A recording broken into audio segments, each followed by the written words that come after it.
మీ ఏం IT AI job అయితే join next it challenge. Job తెచ్చుకోండి, 5 లక్షలు తీసుకోండి.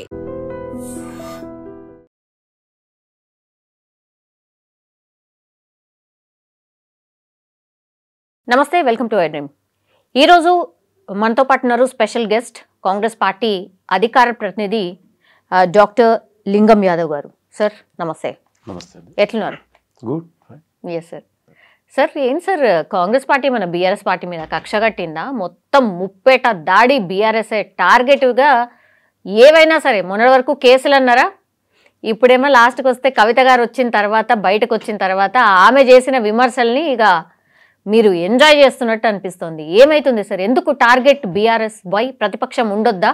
ప్రశ్నలు వేయొద్దా? మీకు అదేవిధంగా ఐడ్రూమ్ ప్రేక్షకులకు నమస్కారం అండి. డెఫినెట్గా ఆనాడు కాంగ్రెస్ పార్టీ తల్లి సోనియా గాంధీ తెలంగాణ ఇస్తే 10 ఏళ్ళు తెలంగాణని పరిపాలించినటువంటి బీఆర్ఎస్ పార్టీ కల్వకుంట్ల కుటుంబం ఏ విధంగా అవినీతి అక్రమాలు చేసిందనేది ఇవాళ తెలంగాణ ప్రజలందరికీ తెలిసిందే. ప్రత్యేకించి కాంగ్రెస్ పార్టీ నాయకులు ఆనాడు మేము ఎన్నో చెప్పాము. ఇవాళ బీఆర్ఎస్ పార్టీ అవినీతికి కాదేది అనర్హం అన్నట్టు ఇవాళ కాళేశ్వరం నుంచి మొదలు పెట్టుకుంటే గొర్రెల స్కాము, చేపల scam, land mafia, sand mafia, liquor scam, విద్యుత్ కొనుగోలు, టెలిఫోన్ టాపింగు, ఫార్ములా ఈరేస్ అంటే ఈ 10 ఏళ్ల మొత్తం ఇవాళ తెలంగాణ ప్రజల కష్టార్జితమైన సొమ్ముని దోచుకొని దాచుకున్నటువంటి వ్యక్తులు ఇవాళ కల్వకుంట్ల కుటుంబం. ఇవాళ ప్రత్యేకించి కాళేశ్వరంలో కనుక మనం చూసుకుంటే వేలాది కోట్ల రూపాయలని దోచుకున్నారని మనం చెప్పడం కాదు, కాగు రిపోర్ట్ ఇచ్చింది. నేషనల్ డ్యామ్ సేఫ్టీ అథారిటీ చాలా స్పష్టంగా చెప్పింది. మొన్ననే పీసీ ఘోష్ కమిషన్, తెలంగాణ ప్రజాప్రభుత్వం ఏర్పాటు చేసిన పీసీ ఘోష్ కమిషన్ కూడా అందులో అక్రమాలు జరిగినాయి, దానికి ప్లానింగ్ లేదు, డిజైన్ లేదు అని చాలా స్పష్టంగా చెప్పడం జరిగింది. ఇవాళ కాంగ్రెస్ పార్టీ గౌరవ ముఖ్యమంత్రి రేవంత్ రెడ్డి గారు ప్రజాస్వామ్యబద్ధంగా ప్రతిపక్ష నాయకుడు అసెంబ్లీకి రండి, ప్రజాస్వామ్యబద్ధంగా ప్రతిపక్ష పాత్ర పోషించని చెప్తున్నటువంటి పార్టీ నాయకులు కాంగ్రెస్ పార్టీ ప్రజాప్రభుత్వం.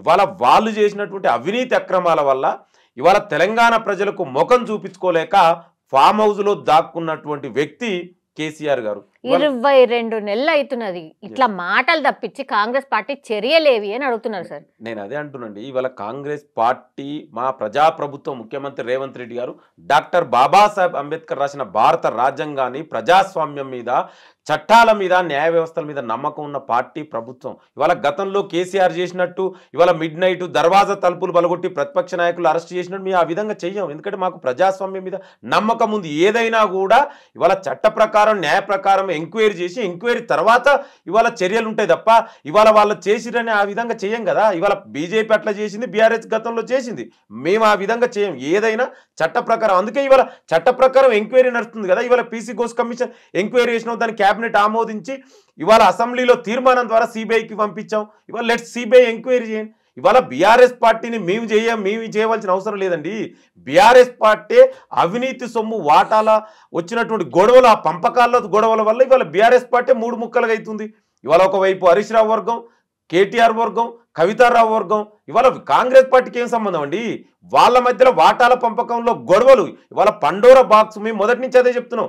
10 ఏళ్ల పాలనంతా కూడా అవినీతి అక్రమాలు. ఇవాళ పండోరా బాక్స్ పగిలి బద్దలై ఆ పాపాల పుట్ట బయటకు వచ్చి వాళ్ళు ఒక్కొక్కరి కవిత గారే స్వయంగా చెప్తున్నారు. మీ పాత్ర లేదా? కాంగ్రెస్ పార్టీ పాత్ర ఉన్నదట. And especially CM Revanth Reddy దీన్ని వెనకాల ఉండి నడిపిస్తున్నారట.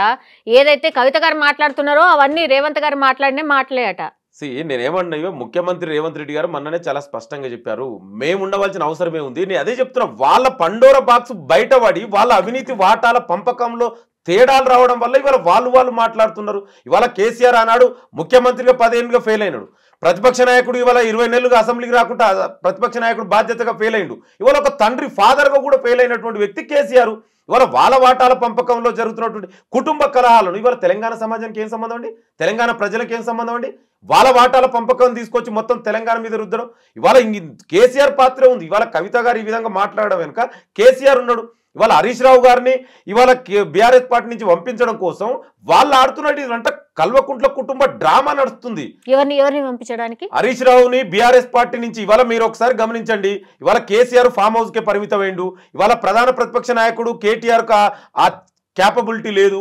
ఇవాళ కేటీఆర్ వర్గం, హరీష్ రావు వర్గం, కవితారావు వర్గం, ఈ వర్గాల మధ్యలో ఆధిపత్య ధోరణిలో జరుగుతున్నటువంటి ఈ పోరాటంలో హరీష్ రావు గారిని పంపించడం కోసం, సైడ్ లైన్ చేయడం కోసం కేసీఆర్ కవిత ద్వారా బాణాన్ని ఎక్కిపెట్టి హరీష్ రావుని పంపించాలని చూస్తున్నారు.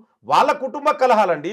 నేను అదే చెప్తున్నా, ఇవాళ కాంగ్రెస్ పార్టీకి కానీ, తెలంగాణ ప్రజలకు కానీ, తెలంగాణ సమాజం కానీ, తెలంగాణకి ఎలాంటి సంబంధం లేనటువంటి ఇదంతా కూడా ఇవాళ ప్రత్యేకించి ఇవాళ కాళేశ్వరంలో అవినీతి బయటపడ్డది. ఇవాళ దాని ద్వారా ఇవాళ సిబిఐకి అప్పగించడం జరిగింది. దీన్ని డైవర్ట్ చేయడం కోసం ఆడుతున్నటువంటి ఇదంతా కూడా కల్వకుంట్ల కుటుంబ డ్రామా కంపెనీ ఆడిస్తున్న నాటకంలో భాగంగానే ఇవాళ కవిత గారు ఆ విధంగా మాట్లాడుతున్నారు. యాక్చువల్లీ కవిత గారు ఏం చెప్తున్నారంటే హస్తగతం చేసుకుంటారు పార్టీ, నాన్న మీరు చూడండి అని తను చెప్తుంది. హరీష్ రావు ఇంకా సంతోష్ రావు గారు హస్తగతం చేసుకుంటారు బీఆర్ఎస్ పార్టీని, మీరు మేల్కోండి చూడండి అని తను చెప్తుంది. మీరేమో అసలు హరీష్ రావునే ఎలగొట్టడానికి ప్లాన్ జరుగుతుంది అని మీరు అంటున్నారు. ఏం ప్రజలు పిచ్చోలా సార్? ఏంది ఇవి అండి? ఇవాళ 10 ఏళ్లుగా ముఖ్యమంత్రిగా చేసినటువంటి వ్యక్తి కేసీఆర్, ఆయన మంత్రివర్గంలో మినిస్టర్గా చేసినటువంటి వ్యక్తి హరీష్ రావు గారు. ఇవాళ ముఖ్యమంత్రికి సంబంధం లేకుంటే ఇవాళ కవిత గారు ఏమన్నది, వేలాది కోట్లు ఎట్లొచ్చినాయి హరీష్ రావు గారికి? ఇప్పుడు మీరే చూసారు, 100 కోట్ల ఫామ్ హౌస్ అండి, 750 కోట్ల farm house. I can't even believe. హైదరాబాద్లో అంత పెద్ద ఫామ్ హౌజులు, గెస్ట్ హౌజులు, విల్లాలు, 200 ఎకరాల పైగా ఎకరాల భూములు, ఇవన్నీ ఎట్లొచ్చినాయండి? కవిత గారే చెప్పారు కదా. మరి నేనేమంటున్నా అంటే దీనికి సూత్రధారుడు, పాత్రధారుడు హరీష్ రావు అయితే సూత్రధారుడు కేసీఆర్ కదా. కేసీఆర్ మరి ముఖ్యమంత్రి కదా. ఇవాళ మరి ఆయన నిన్న కవిత గారు ఏమన్నారు, ఈయన అవినీతి ఆరోపణ వల్లనే ఇరిగేషన్ మినిస్టర్ తీసిండు. మరి తర్వాత ఇరిగేషన్ మినిస్టర్ ఎవరి దగ్గర ఉందండి?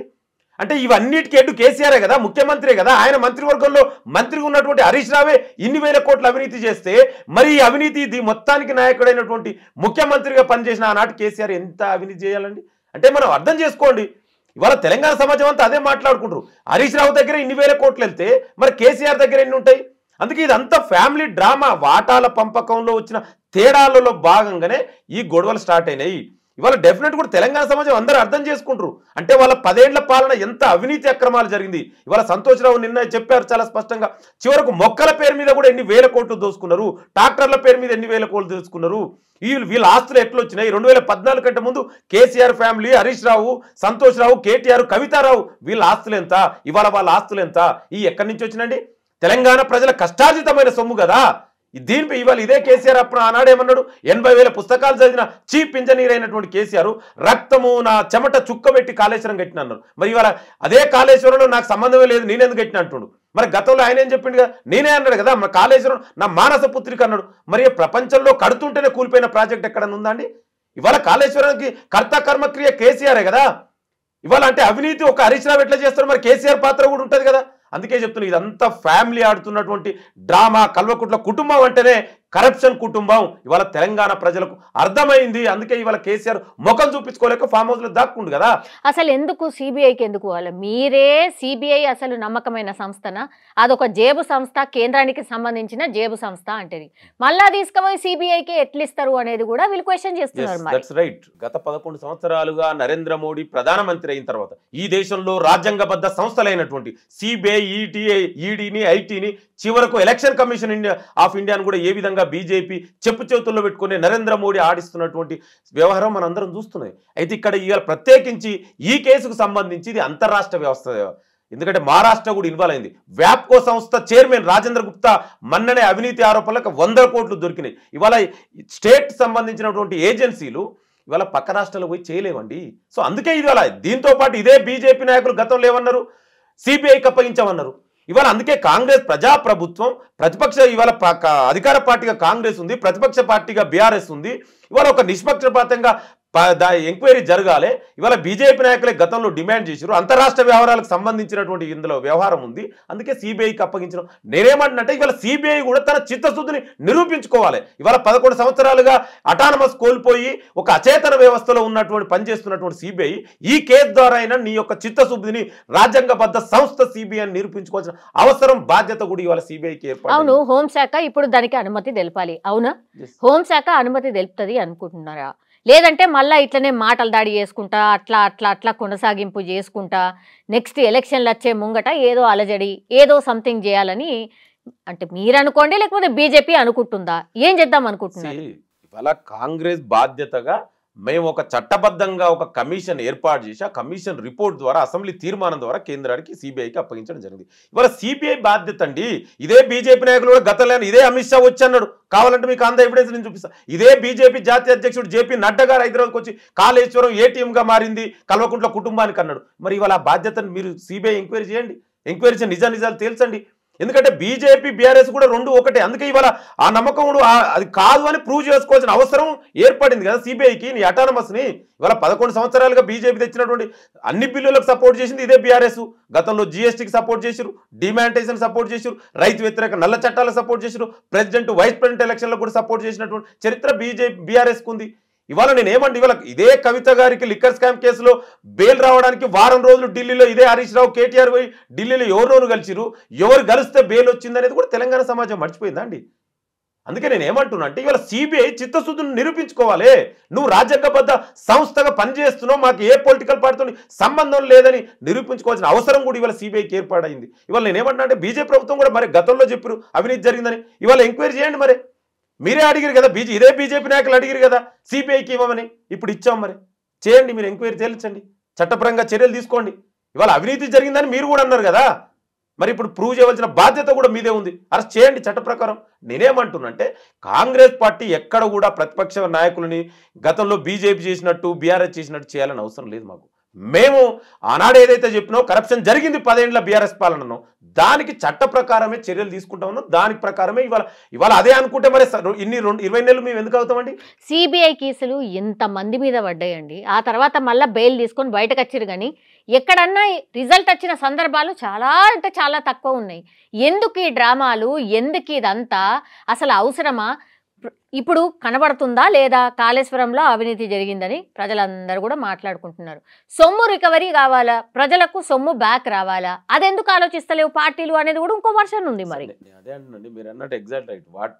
గత 11 సంవత్సరాలుగా సిబిఐ కేసులు ఒకసారి కనుక మీరు గమనిస్తే 2014 కంటే ముందు సిబిఐ కేసులలో 70%, నేను చెప్పిన కాదు, రీసెంట్గా ఇండియన్ ఎక్స్ప్రెస్లో ఒక ఆర్టికల్ కూడా వచ్చింది, 70% పైగా కేసులన్నిటి కూడా సక్సెస్గా పంపించి జైలుకు పంపించిన చరిత్ర గత 2014 కంటే ముందు జరిగింది. ఇవాళ 2014 నుంచి సిబిఐ కానీ ఈడీ కేసులలో కానీ ఆ జైలుకు పంపించినటువంటి శాతం 10% కూడా దాటలేదు. నేను ఏమంటున్నా అంటే ఇది బీజేపీ తన యొక్క జేబు సంస్థలుగా మార్చుకున్నారు. నేను ఇప్పుడు ఈ కేసులో సిబిఐ చిత్తశుద్ధి నిరూపించుకోవాలి కదా, ఇది అంతరాష్ట్ర సంబంధించిన ఇతర రాష్ట్రాలు కూడా ఇన్వాల్వ్ అయింది. ఇప్పుడు వ్యాప్స్కము, అదేవిధంగా సెంటర్ వాటర్ కమిషన్స్, సిడబ్ల్యూసి కూడా కేంద్ర ప్రభుత్వంలో ఉన్నటువంటి సంస్థలు రాష్ట్ర ఏజెన్సీలు పోయి అక్కడ ఎంక్వైరీ చేయలేవు సరిగా. సో దానివల్ల ఇవాళ ఆ లిమిటేషన్స్ ఉంటాయి కదా, విత్ ఇన్ ద స్టేట్స్కి ఒక స్టేట్కి పోవాలంటే చాలా లిమిటేషన్స్ ఉంటాయి. సిబిఐ అయితే నువ్వు ఎంక్వైరీ చేయమని అడిగినావు, దానికి వాళ్ళు నిరూపించుకోవాలి అంతే తప్ప ఏదో గతంలో చేసినట్టు ప్రతిపక్ష పార్టీల మీద ఏదో అక్రమ కేసులు మాకు ఆ విధంగా లేదు. ఎందుకంటే మేము ప్రజాస్వామ్యబద్ధంగా ప్రతిపక్ష నాయకుడు ఉండాలంటున్నాం కదా, ప్రతిపక్ష నాయకుడు అసెంబ్లీకి రండి అంటున్నాం కదా, మీరు ఏమైనా సమస్యలు ఉంటే ప్రభుత్వం తీసుకురండి అని చెప్తున్నాం కదా. మేము ఆ విధంగా మీరు చేసినట్టు మేము చేయమండి, ఎందుకంటే మాకు చట్టాల మీద రాజ్యాంగం మీద నమ్మకం ఉన్నటువంటి పార్టీ ప్రభుత్వాలు మావి. మీరు ఇవాళ బీజేపీ ఎంక్వైరీ చేయండి. ఇవాళ కేసీఆర్ మరి ఎందుకు రావట్లేదు, ఇంత జరుగుతుంటే కూడా ఎందుకు మాట్లాడతలేడండి? ఇవాళ సొంత కూతురే కదా కవిత, ఒక ఎమ్మెల్సీ సొంత కూతురు, ఎక్స్-సీఎం కూతురు, ఆమె వచ్చింత ఓపెన్కి ఇంత అవినీతి జరిగింది, ఇన్ని వేల కోట్లు దోసుకున్నారు, ఇక్కడిక్కడ విత్ ఎవిడెన్స్తో సహా చెప్పింది. 30 కంపెనీలు ఎస్టాబ్లిష్ అయినాయి ఒక ఇంటి అడ్రస్ పొంది. అవినీతి చేసింది సంతోష్ రావు అండ్ హరీష్ రావు అని చెప్తుంది, అంతే కదా? అండి వాళ్ళిద్దరే చేసిండ్రు, ఆ మరకంతా మాకు అంటించిండ్రు, ఇదే చెప్తున్నారు తను. నేను ఏమంటున్నా అంటే వీళ్ళంతటికి నాయకుడు ఎవరండి? ఇప్పుడు ముఖ్యమంత్రి కిందనే కదా, ముఖ్యమంత్రి హెడ్ ఆఫ్ ది కదా గవర్నమెంట్కు, head of the government CM. మరి ఆనాడు సీఎం ఎవరు? కేసీఆర్. ఆయన ఆ క్యాబినెట్లోనే మంత్రిగా పనిచేసినటువంటి ఒక మినిస్టర్ హరీష్ రావు గారి దగ్గరనే ఇన్ని వేల కోట్ల అవినీతి జరిగితే మరి మొత్తానికి నాయకుడైనటువంటి ప్రభుత్వానికి, ఆనాటి ప్రభుత్వానికి నాయకుడైనటువంటి కేసీఆర్కి ఎన్ని వేల కోట్ల అవినీతి జరుగుతుంది తెలియదేమో, తెలియదనే చెప్తున్నారు కదా కవిత గారు. మా నాన్నకు తెలియదు, మా అన్నకు తెలియదు. అక్కడే ఉంది లాజిక్. ఇక్కడ ఏంటంటే ఇవాళ హరీష్ రావు గారు కాంపిటేటివ్ అయిండు కేటీఆర్ కు. ఇవాళ అవినీతి అనేది కేటీఆర్ చేసిండు, కవితారావు చేసిండు, హరీష్ రావు, కేసీఆర్, సంతోష్ రావు, వీళ్ళందరూ అవినీతి చేసిరు. వీళ్ళందరూ అవినీతి చెప్పితే వీళ్ళ వేలాది కోట్లు ఎక్కడి నుంచి వచ్చినాయండి? వీళ్ళ ఆస్తులు ఎంత? నేను ఒకటే ప్రశ్నిస్తున్నా మీ ద్వారా. 2014 ముందు వీళ్ళ ఆస్తులు ఎంత? ఇదే కవిత గారు చెప్పారు కానీ నిన్న అలా మ్యారేజ్ చేస్తాం, కవిత మ్యారేజ్ చేసేటప్పుడు కేసీఆర్ దగ్గర డబ్బులు లేవన్నది. మరి ఇవాళ ఇంత వేల కోట్ల ఆస్తులు ఎట్లొచ్చినాయి? ఈ ఫామ్ హౌస్ కల్చర్ ఎట్లొచ్చింది? అంటే 10 ఏళ్లలో తెలంగాణ ప్రజల సొమ్ముని ఇవాళ దోచుకొని దాచుకున్నారు. ఇవాళ దాచుకున్న వాటాల పంపకంలో ఒకవైపు అయితే రెండో కోణం ఏంటంటే హరీష్ రావు గారిని ఇవాళ కేటీఆర్కు హరీష్ రావుకు మధ్యలో ఇవాళ ఆధిపత్య పోరు నడుస్తుంది. బీఆర్ఎస్ పార్టీ ఇవాళ కేసీఆర్ గారు వచ్చి ఇవాళ బీఆర్ఎస్ పార్టీని నడిపించే పరిస్థితులు లేడు. ఇవాళ ఫామ్ హౌస్కి పరిమితమైండు.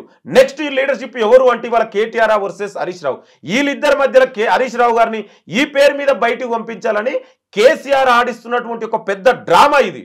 అందుకే వాళ్ళంతా ఇవాళ మీరు చూడండి, మరి ఇన్ని మాట్లాడుతున్న కవిత గారు ఎందుకు కేసీఆర్ గురించి మాట్లాడతలేదు, ఎందుకు కేటీఆర్ గురించి మాట్లాడతలేదు? మరి వాళ్ళు కూడా అవినీతి చేసిరు కదా. ఇదే టెలిఫోన్ టాపింగ్ మీరు అందరూ చూసిరు. ఇవాళ ఎవిడెన్స్ బయటకు వచ్చినాయి. చివరకు జడ్జీలు ఫ్యామిలీ భార్య భర్తలు కూడా మాట్లాడుకున్నట్టు దుర్మార్గాలను ఇన్నటువంటి చరిత్ర వాళ్ళది కదా.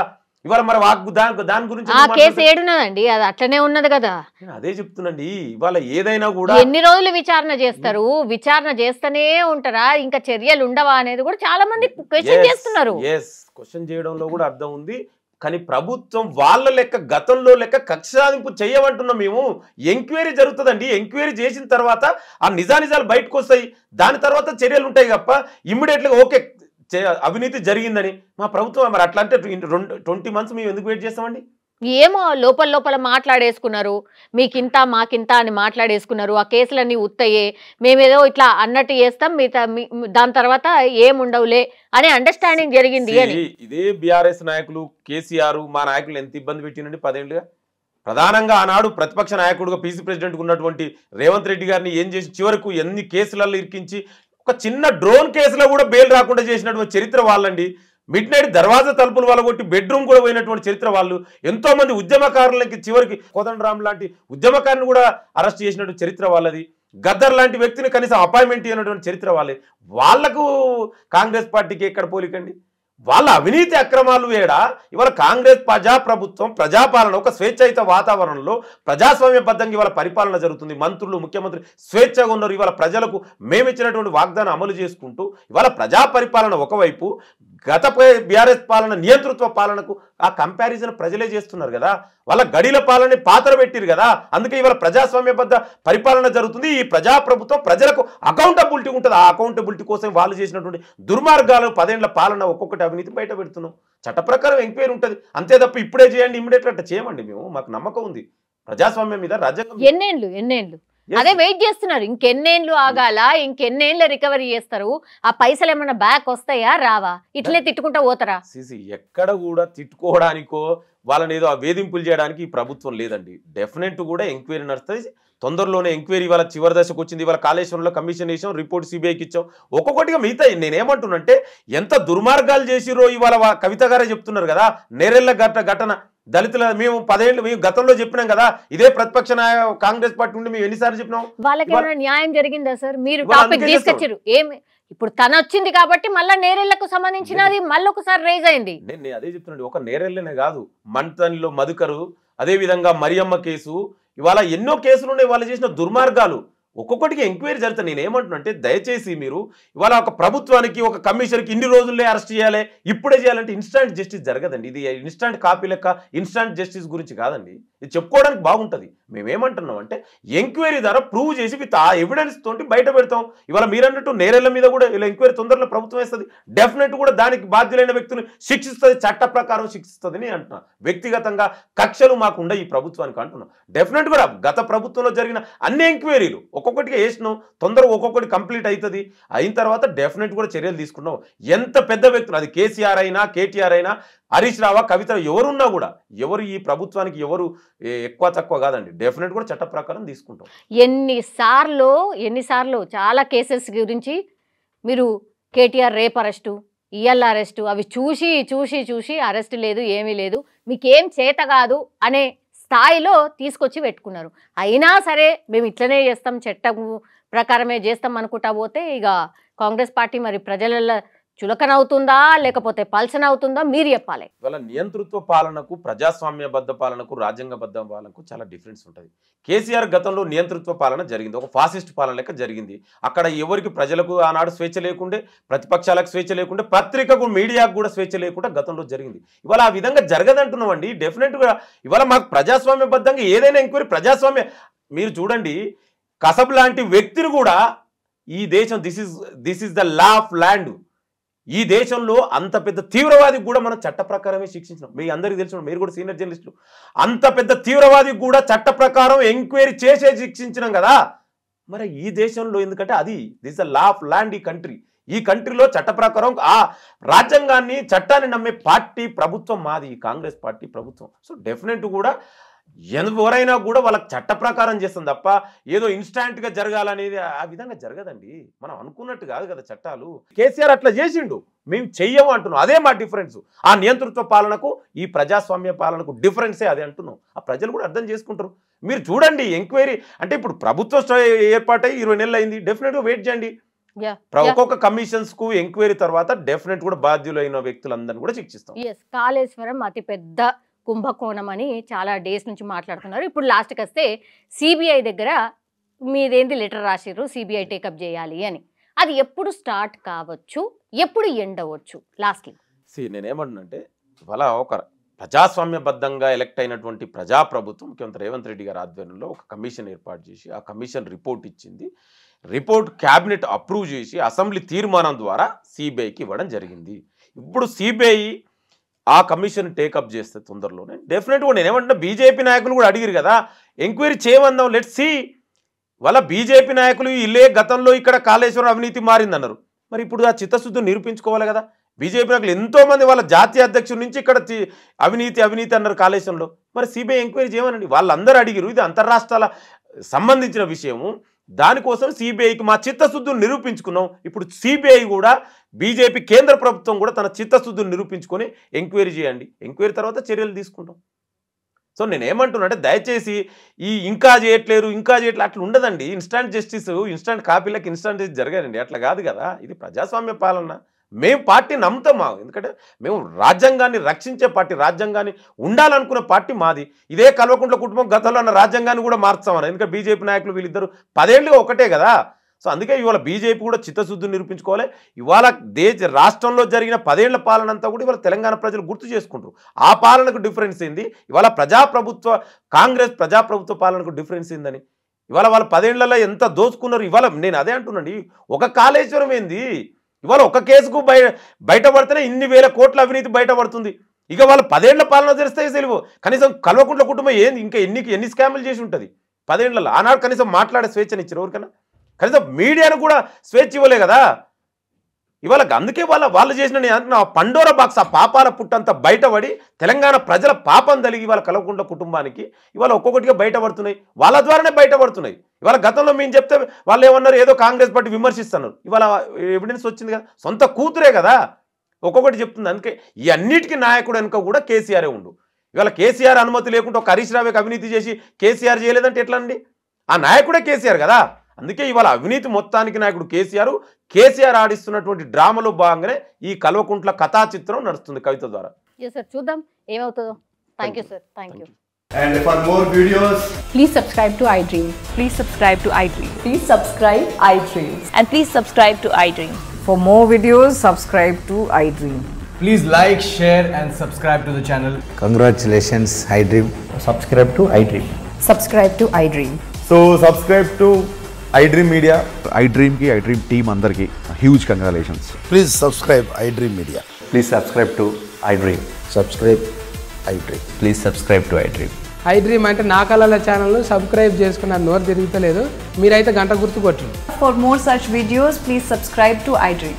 Subscribe to iDream. Please subscribe to iDream. Please subscribe iDream Media. Please do subscribe to iDream. Please subscribe to iDream Media. For best entertainment and information, please subscribe iDream. And don't forget to subscribe to iDream.